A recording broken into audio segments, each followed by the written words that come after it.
En entregas anteriores analizamos los factores que fragmentaron Hispanoamérica y a los hombres que, bajo el grito de independencia, sembraron la división y sometieron a las nuevas repúblicas a los designios del imperialismo anglosajón. La aplicación metódica de los planes británicos, articulados a través de una estrategia de dominación encubierta, fue desplegada con precisión quirúrgica sobre el continente. Tras la fachada de naciones soberanas, Inglaterra logró pasar inadvertida, estableciendo semicolonias que, bajo el amparo de himnos y constituciones nacionales, veían obstaculizado su desarrollo industrial mediante el liberalismo económico. En toda Hispanoamérica, solo un caudillo argentino, Juan Manuel de Rosas, comprendió la naturaleza de esta estrategia y se atrevió a desafiar el poder encubierto de Inglaterra. Así como Lincoln fue el gran caudillo de los Estados Unidos, quien condujo la victoria del norte industrialista y tradicionalista sobre el sur librecambista y pro-británico, Rosas erigió la figura más trascendente de Hispanoamérica por su lucha contra Inglaterra y los unitarios, auténtica expresión del poder británico en el Río de la Plata.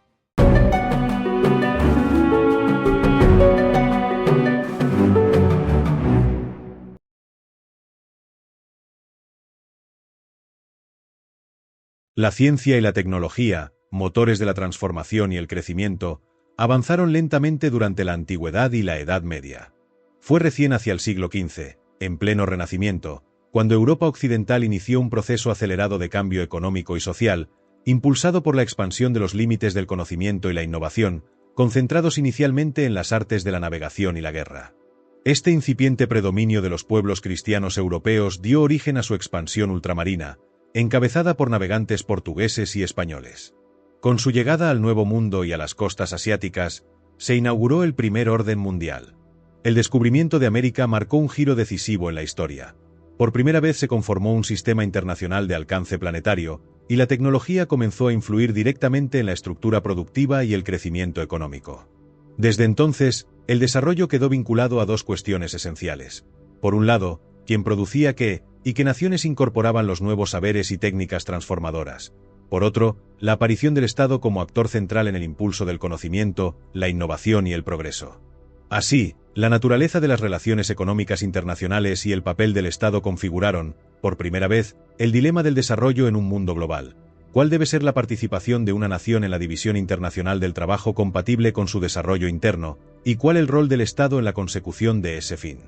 El estudio de la historia económica británica revela que su temprana industrialización, iniciada en el Renacimiento isabelino y consolidada a fines del siglo XVIII con la Revolución Industrial, tuvo como base un férreo proteccionismo del mercado interno y el decidido apoyo del Estado al proceso industrial. Antes de continuar, recomendamos revisar las entregas anteriores de este documental para una mejor comprensión. Las élites inglesas comprendieron el origen de su poder nacional. Con la Revolución Industrial, Inglaterra pasó de un patrón energético inferior a uno superior y advirtió que, más allá del aspecto económico, la industria significaba poder militar sustentado en la capacidad de fabricar armas. De este modo, se convirtió en el primer poder autoconsciente de la historia moderna. Y una vez obtenidos los frutos de su rigurosa política proteccionista, Gran Bretaña se esmeró en ocultarla a los demás estados, sus potenciales competidores. Así, bajo el prestigio intelectual de Adam Smith, exportó la doctrina del libre comercio. Aquella ideología, revestida de un aparente principio científico universal, sirvió en realidad para preservar la hegemonía británica con éxito. Durante largo tiempo muchas naciones aceptaron su validez sin cuestionarla, convirtiéndose en mercados pasivos para los productos industriales británicos y en simples exportadores de materias primas, incapaces de desarrollar su propia industria. La subordinación ideológica de las jóvenes repúblicas hispanoamericanas fue, en este sentido, el primer eslabón de la cadena que las condenó al subdesarrollo endémico y a la dependencia política, pese a conservar los atributos formales de la soberanía. Bajo la hegemonía británica se produce la plena expansión capitalista mundial que fue polarizante desde un principio dado que el sistema internacional, conducido por Inglaterra, se basaba en un mercado integrado de mercancías y de capital, pero no del mercado de trabajo. De esa forma, la expansión capitalista no sería, en la periferia del sistema internacional, portadora del progreso sino de la miseria del subdesarrollo, como le ocurriría a las repúblicas hispanoamericanas.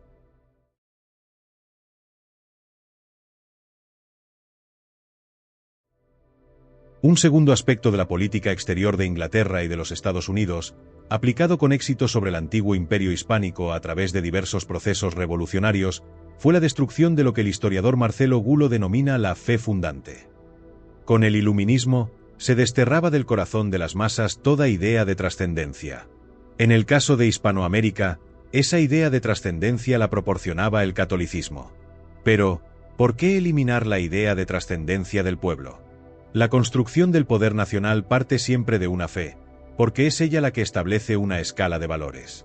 Esa jerarquía moral impide que todo sea relativo y forja el espíritu de sacrificio y patriotismo. Un pueblo sin escala de valores jamás podrá sostener una causa común ni desarrollar la voluntad de sacrificarse por ella. Inglaterra comprendió esto con claridad al construir su poder nacional sobre una fe fundante, el anglicanismo. Una religión en la que el monarca, jefe del Estado, es también cabeza de la Iglesia. Una religión calvinista que, a la vez que concede una salida a la angustia protestante donde nada de lo que el hombre hace influye en su salvación, concede un perdón moral a la riqueza individual al ser interpretada como signo de elección divina.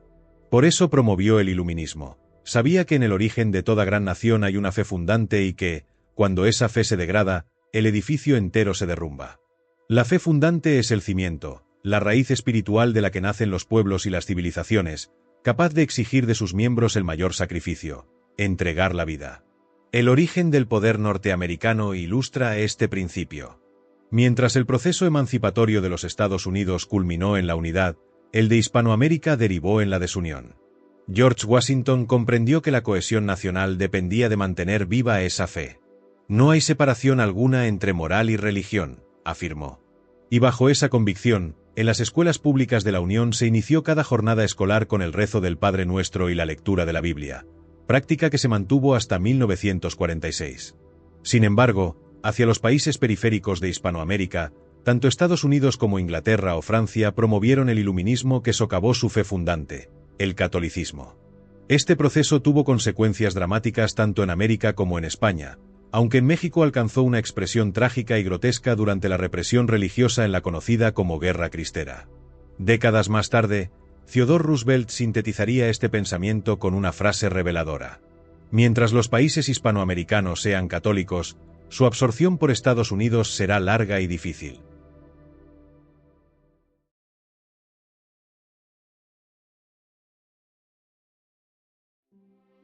El caso de los Estados Unidos demuestra que fue el primer estado en advertir que la doctrina económica que Inglaterra difundía por el mundo, como vía hacia el progreso, nada tenía que ver con lo que ella misma había hecho para alcanzar su supremacía industrial.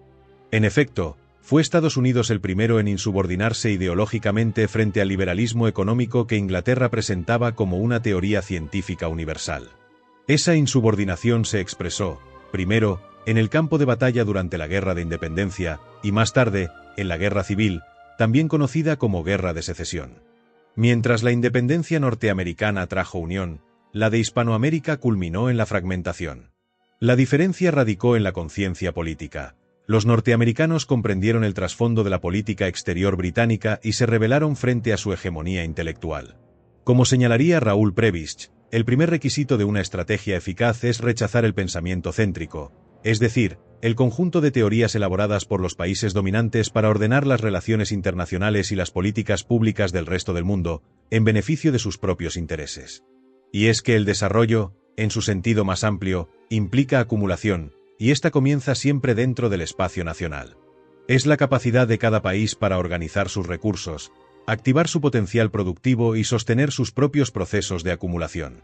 Tal tarea no puede delegarse a factores externos, porque estos tienden a desarticular el espacio nacional y subordinarlo a centros de decisión foráneos, anulando así toda posibilidad de desarrollo autónomo.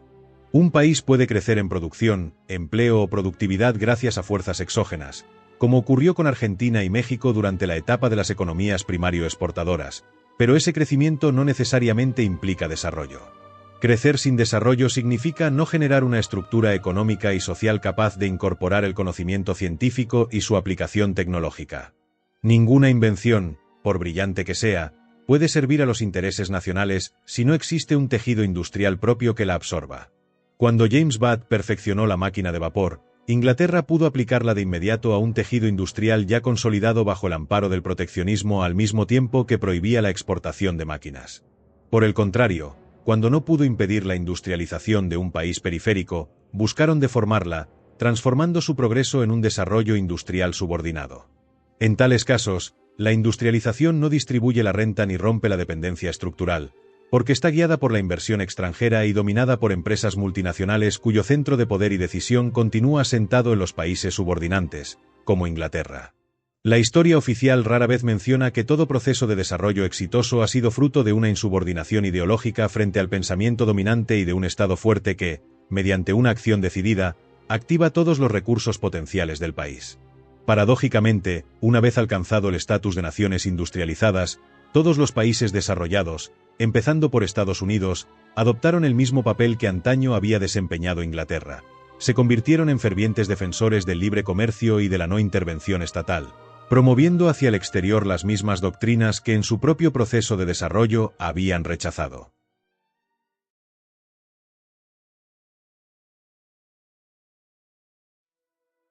El estudio de la historia de los Estados Unidos resulta esencial para los países subordinados.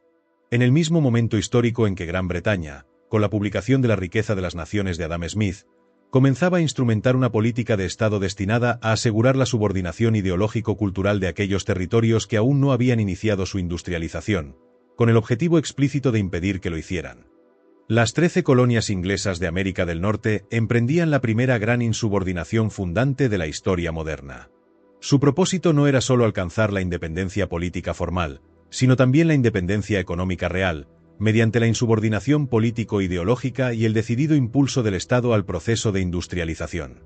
El teórico económico de esa insubordinación fundante, quien se atrevió a desafiar el pensamiento de Adam Smith, fue Alexander Hamilton, primer secretario del Tesoro de los Estados Unidos y verdadero padre ideológico de la industrialización norteamericana. Con el apoyo de George Washington, Hamilton aplicó una serie de medidas de profundo impacto: aranceles protectores y prohibiciones de importación, subsidios estatales, restricciones a la exportación de materias primas estratégicas, liberalización de importaciones de suministros industriales con devolución de aranceles, premios y patentes a la invención, regulación de niveles de productos y desarrollo de infraestructuras financieras y de transportes. Sin embargo, las ideas de Hamilton tardaron en imponerse. Su plena aplicación solo sería posible tras la Guerra de Secesión. En el sur esclavista, la economía basada en el monocultivo algodonero de exportación generaba una fuerte dependencia de las manufacturas inglesas, consideradas más baratas y de mejor calidad que las de la incipiente industria estadounidense protegida por el norte. Nueva Orleans era con diferencia la ciudad más rica e importante de la Confederación. Justo antes de la guerra tenía el mayor comercio de exportación del mundo. Entre 1860 y 1861 realizó envíos de algodón por valor de $92 millones y azúcar por valor de más de 25 millones. Durante la Guerra Civil, el norte luchó por la industrialización. Sus líderes más lúcidos comprendieron que en ella se jugaba la verdadera independencia política de la nación. Desde esa perspectiva, la élite política norteña concebía el conflicto como una segunda guerra de independencia. Para Abraham Lincoln, la abolición de la esclavitud era una cuestión negociable si con ello lograba preservar la unión del Estado y evitar la fractura interna. Lo que no estaba dispuesto a negociar, bajo ninguna circunstancia, era la instauración de un estricto sistema proteccionista que resguardara a la joven e ineficiente industria norteamericana de la competencia de la poderosa industria inglesa.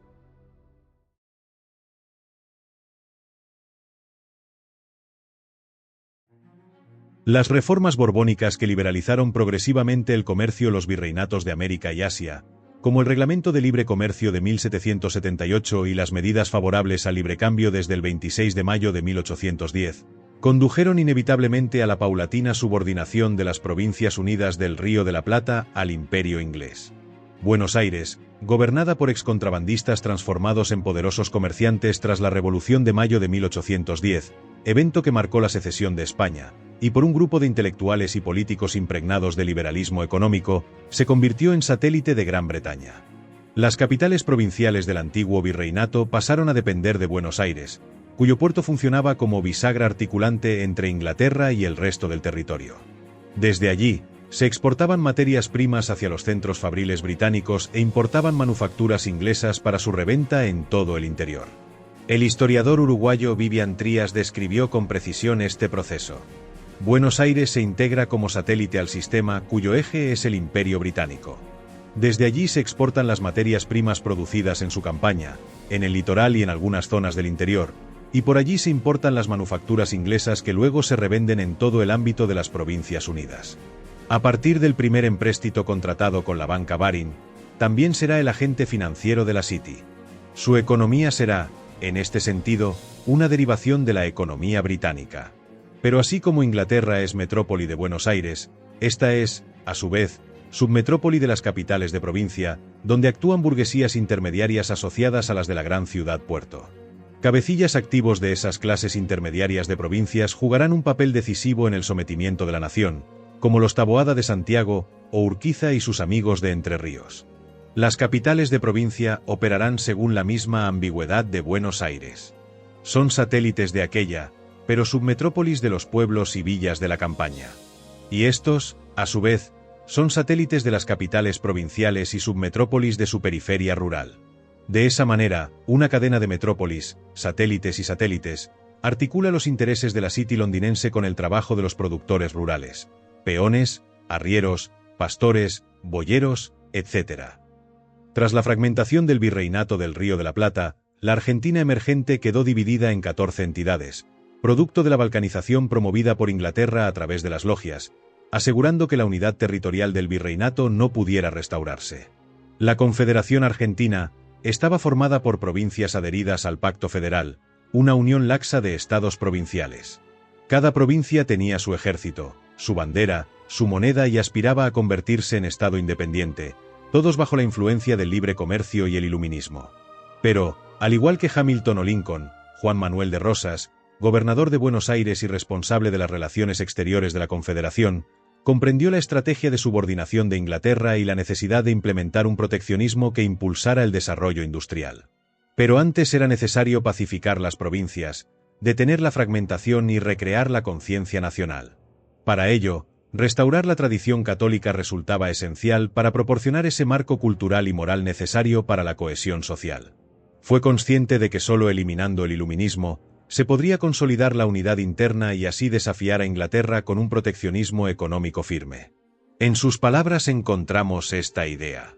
Las logias establecidas en Europa y ramificadas en América, practican teorías desorganizadoras y propendiendo al desenfreno de las pasiones, asestan golpes a la república, a la moral y consiguientemente a la tranquilidad del mundo. Espíritu revolucionario que ha penetrado infortunadamente hasta en alguna parte del clero. En la Argentina, toda la república está plagada de hombres pérfidos pertenecientes a la facción unitaria, o que obran por su influencia y en el sentido de sus infames deseos, y que la empresa que se han propuesto no es sólo de lo que existen entre nosotros, sino de las logias europeas ramificadas en todos los nuevos estados de este continente. Rosas asumió tras el gobierno de Bernardino Rivadavia, ejecutor del proyecto británico, y en los primeros años de la década de 1830 surgió en él una insubordinación ideológica contra el liberalismo económico, identificándolo como instrumento de dominación al servicio de los intereses ingleses.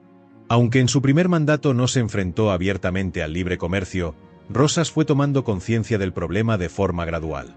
Representa el arquetipo del caudillo, un poderoso terrateniente que asciende al poder y deja una profunda huella en la memoria argentina, donde muchos lo recuerdan como un tirano implacable.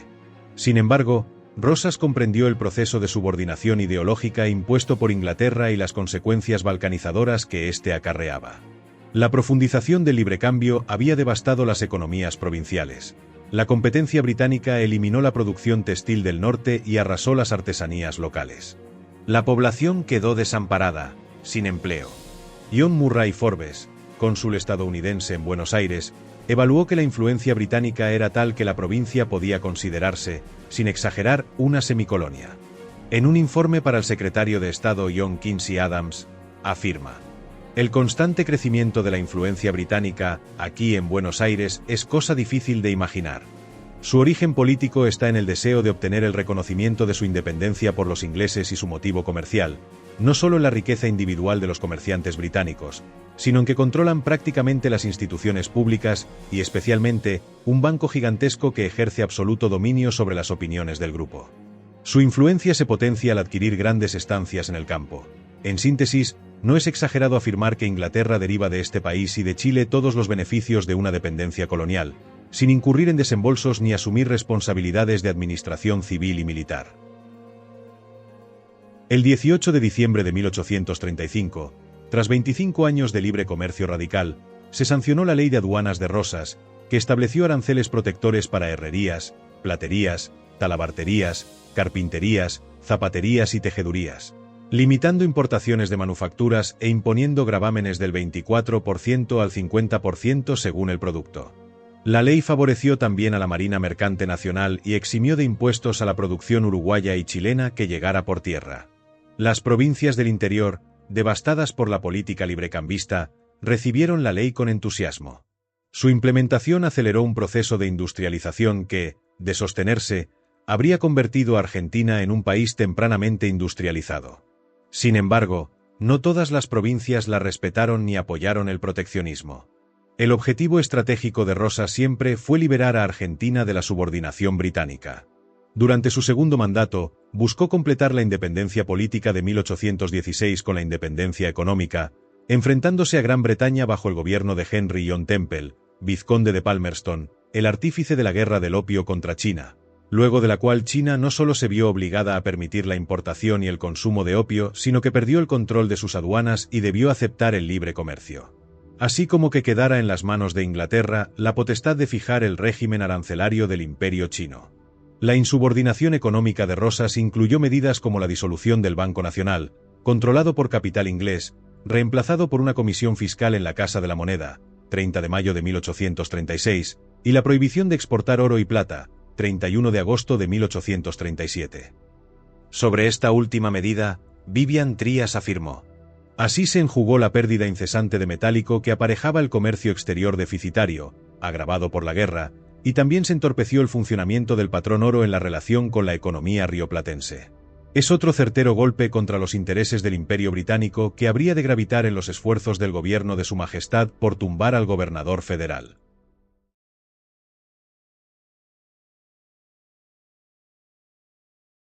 La historia oficial oculta que las denominadas guerras civiles argentinas, ocurridas entre 1814 y 1880 y que se extendieron parcialmente al territorio uruguayo, fueron en realidad una lucha de insubordinación contra los intereses británicos. La confrontación entre unitarios y federales es un nombre ficticio.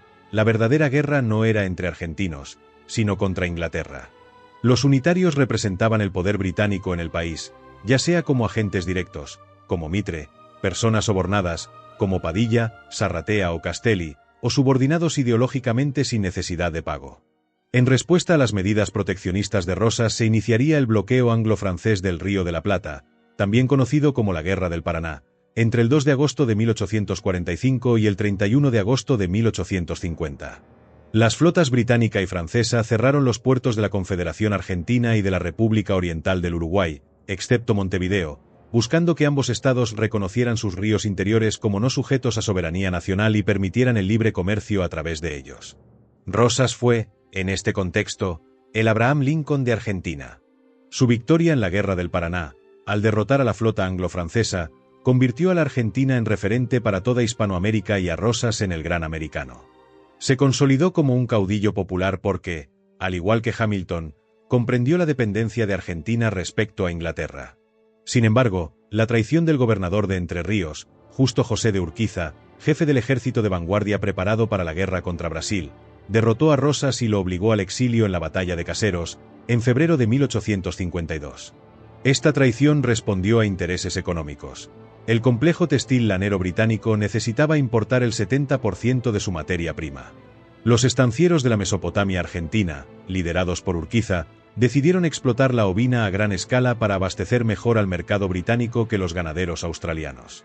Los estancieros mesopotámicos, priorizando sus intereses sobre los de la nación, se alinearon con los unitarios. Urquiza se convirtió así en un unitario disfrazado de federal. En 1851, convencido de que con apoyo militar, económico y logístico de Brasil podría eliminar a Rosas, se dispuso a destruir el principal obstáculo para la subordinación con Inglaterra. Respecto del significado histórico de Caseros, Arturo Jauretche afirmó: Caseros es la victoria de la patria chica, con todo lo que representa, desde la desmembración geográfica al sometimiento económico y cultural. La historia oficial ha disminuido su carácter de victoria de un ejército y una política extranjera, la de Brasil. Si para los liberales y unitarios la caída de Rosas y la Confederación significaba un cambio institucional y la posibilidad de un nuevo ordenamiento jurídico, para los intereses económicos de Gran Bretaña significó la destrucción de todo freno a su política de libertad de comercio y la creación de las condiciones de producción a que aspiraba.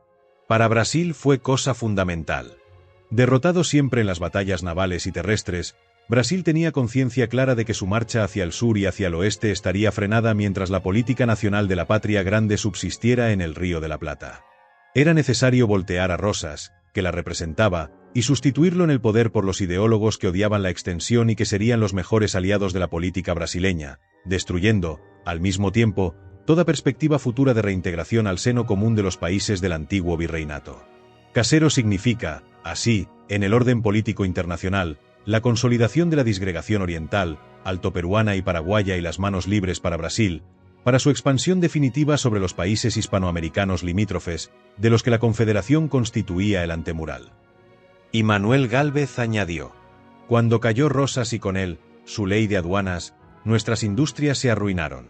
Ya he dicho que solamente en Buenos Aires había 106 fábricas y 743 talleres y que la industria del tejido florecía asombrosamente en las provincias. El comercio libre significó la entrada, con insignificantes derechos aduaneros, de los productos manufacturados ingleses, con los que no podían competir los nuestros. Y la industria argentina murió. Gracias por acompañarnos en este viaje por la historia. Recuerda dar un me gusta y no olvides suscribirte para apoyar este canal.